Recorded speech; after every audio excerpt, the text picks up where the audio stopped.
नमस्कार, नजर पर देखो न्यूज में आपका स्वागत है। मैं हूं आपके साथ जैनब। आइए देखिए आज की मुख्य खबरें। सहारनपुर कृषि शिक्षा एवं कृषि अनुसंधान विभाग के मंत्री सूर्य प्रताप शाही ने कहा कि कृषि विधेयक को लेकर विपक्ष तरह तरह की भ्रांतियां फैला रहा है, जबकि फसल का एग्रीमेंट है, खेती का या जमीन का नहीं। विपक्ष तरह तरह की भ्रांतियां फैलाकर किसान को गुमराह करने का प्रयास कर रहा है।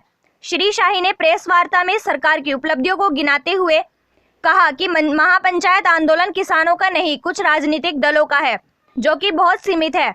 श्री शाही ने कहा कि सरकार किसानों का उत्पीड़न किसी भी दशा में बर्दाश्त नहीं की जाएगी। सरकार ने किसानों के लिए चलाई गई योजना में 80% अनुदान कृषि यंत्रों के लिए रखा है। इतना ही नहीं, सरकार की मंशा है कि 13 इस सत्र से पूर्व ही गन्ने का 100% भुगतान कर दिया जाए, जबकि पूर्व सरकारों का कई सालों का भुगतान लंबित रहता है। सरकार किसान गन्ना भुगतान 15 सत्र से पूर्व हो जाए, इसी को लेकर चल रही है। उन्होंने कहा कि किसानों का उत्पीड़न किसी भी दशा में बर्दाश्त नहीं किया जाएगा। धान क्रय केंद्र से बिना समुचित कारण के किसी भी किसान का धान लौटाया जाए। क्रय केंद्रों पर मैन पावर बढ़ाई जाए। किसानों को टोकन की व्यवस्था को सुदृढ़ बनाए जाने के निर्देश दे दिए गए हैं। उन्होंने बताया कि 1 अक्टूबर से जनपद के 7 क्रय केंद्रों पर खरीद की गई थी। 8 अक्टूबर 2020 तक 520.1 मैट्रिक टन धान की खरीद हो चुकी है। धान के पोर्टल पर 5744 किसानों ने अपना पंजीकरण करा लिया है, जिनमें से 3441 के खातों का सत्यापन भी पूरा कर लिया है। इफ्तिखार हुसैन जैदी की खास रिपोर्ट। न्यूज देखने के बाद हमारे चैनल को सब्सक्राइब, लाइक और शेयर जरूर करें। देखिए, ये उनका कहना नितांत गलत है। भारतीय जनता पार्टी और मोदी जी की सरकार सबका साथ सबका विकास के कार्यक्रमों के आधार पर चल रही है। हम कहीं जाति आधार पर विश्लेषण नहीं करते। जहां कानून व्यवस्था का सवाल है, 144 लागू है। हम एक जिम्मेदार आदमी होने के नाते हमको उस नियमों का पालन करते हुए जो कानून के भीतर परमिसिबल है, तदनुसार उस प्रक्रिया का पालन करके वो जा सकते थे। उन्हें कोई नहीं रोकता और इसलिए उसका उनको पालन करना चाहिए था। यह उनका व्यक्तिगत कदम रहा है। यह जाट बिरादरी के साथ जोड़ा जाना यह एक उनके संकुचित मानसिकता का द्योतक है। भारतीय जनता पार्टी सदैव सबका सम्मान करती है, चाहे वो किसी भी बिरादरी का हो, जिसमें जाट भी शामिल हैं, ब्राह्मण भी शामिल हैं, यादव भी शामिल हैं, मुसलमान भी शामिल हैं, सभी शामिल हैं। तो वह हम उस नज़रिए से उसको नहीं देखते। हम कानून सम्मत जो था काम वो उनको करना चाहिए था।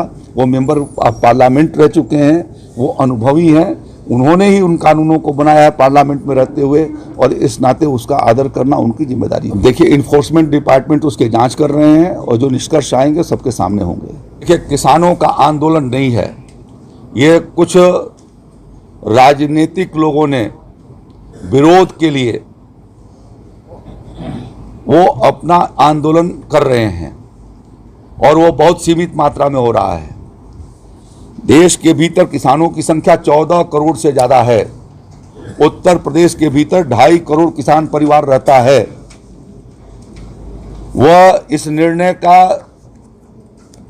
दिल से उसने स्वागत किया है और ये आज से नहीं, पिछले 3 दशक से ये मांग रही है कि कृषि के व्यापार को सुधार की दृष्टि से सरकार को कदम उठाना चाहिए। मार्केटिंग के व्यवस्था में सुधार किया जाना चाहिए।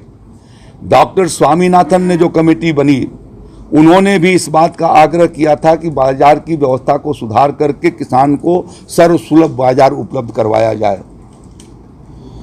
इसके पहले हुड्डा साहब की, उसके बाद हुड्डा साहब की कमेटी बनी, मनमोहन सिंह जी की सरकार यूपीए ने खुद बनाई। हुड्डा साहब, भूपेंद्र सिंह हुड्डा जी जो हरियाणा के मुख्यमंत्री थे, उनका भी रिकमेंडेशन रहा है कि बाजार को सुधार किया जाना चाहिए। इसी एक्ट को जो है वो समाप्त किया जाना चाहिए। कांग्रेस पार्टी के घोषणा पत्र में ये शामिल रहा है 2019 के। पंजाब के घोषणा पत्र में 2017 में शामिल था और भारतीय जनता पार्टी भी बराबर इस बात को कहती आई है। हमने भी अपने घोषणा पत्र के भीतर इस बात को रखा था कि हम जो है वो जो पाबंदियां हैं, कानूनी जकड़न है, उससे किसान को मुक्त करेंगे। हम उसके लिए और मंडी के अलावा अन्य भी विकल्प खोलने की व्यवस्था करेंगे। हम कानूनों के भीतर जो जकड़न है उसका सुधार करेंगे और साथ साथ में छोटे जोत के किसानों को कैसे उन्हें खुशहाल किया जा सकता है, उस दृष्टि से कदम उठाएंगे। तदनुरूप प्रधानमंत्री जी ने एक लक्ष्य रखा कि 2022 तक किसान की आमदनी को दोगुना किया जाना है, और उस दृष्टि से उन्होंने व्यापक सुधार के अभियान चलाए, जहां सॉइल टेस्टिंग के कार्यक्रम चलाए।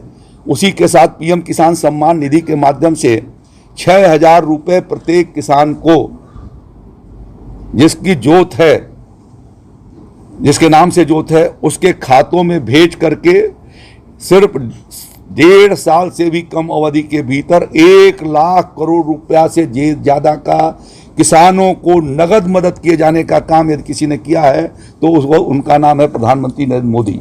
मंत्री जी, नया जो लोग थे, मेरी बात सुनिए, जो आपने पूछा आप जवाब सुनिए मेरा। यूपीए शासन के 10 साल के कार्यकाल के भीतर 2,66,000 से ज्यादा किसानों ने आत्महत्या किया। राहुल गांधी जी को, सोनिया जी को, मनमोहन सिंह जी को ये बताना चाहिए थी कि किसानों के आत्महत्या का कारण क्या था।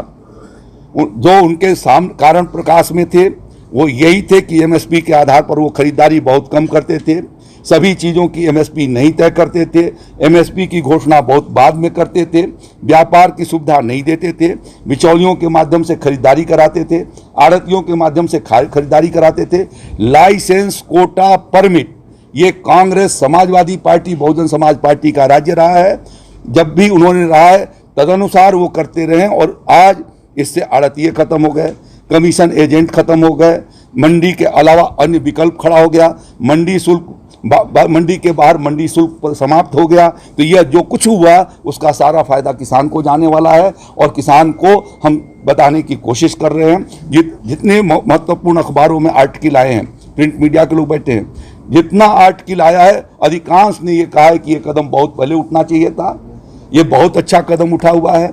जो कृषि क्षेत्र के विशेषज्ञ हैं उनके जो बयान आए हैं, जो पॉलिटिकल मोटिवेटेड हैं, वो सिर्फ राजनीतिक विरोध के नाते वो उसका विरोध कर रहे हैं, और मैं समझता हूं कि वह किसानों के हित में नहीं है।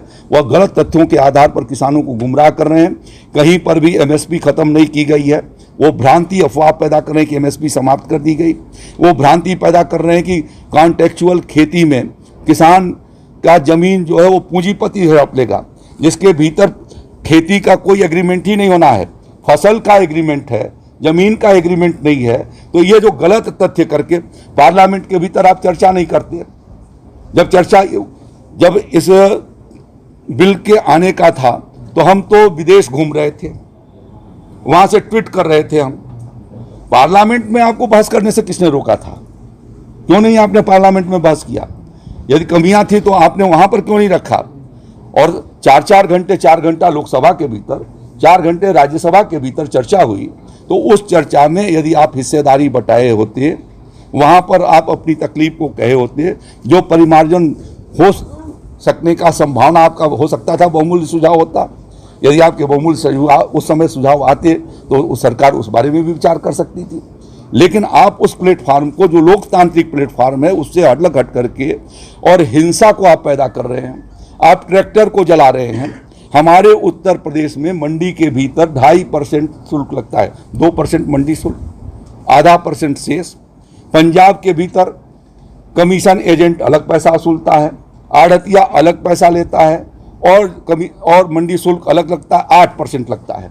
जो 8% लगता है वो वकालत कर रहे हैं उस व्यवस्था की, और जहां 2.5% लग रहा है वो स्वागत कर रहा है कि हम इसको खत्म करेंगे। और मंडी के बाहर हमने ये पूरी तरह से प्रतिबंध कर दिया है कि उस पर किसी भी प्रकार का मंडी शुल्क या कोई टैक्स नहीं लगेगा इस कानून के भीतर।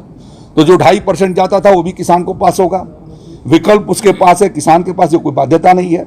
हमारी जो एमएसपी के क्रय केंद्र चल रहे हैं, आज धान के लिए हमने शुरू किया है, तो वो एमएसपी के क्रय केंद्र पर भी जा सकता है।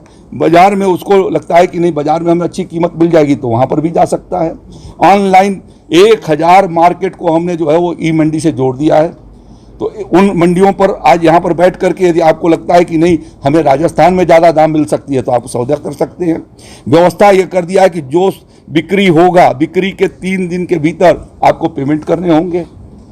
तो ये जो भ्रांति पैदा करके लोगों को गुमराह करने का काम कर रहे हैं, मैं चाहूँगा कि आपके माध्यम से सही तथ्य जनता और किसानों के बीच में जाए। धन्यवाद।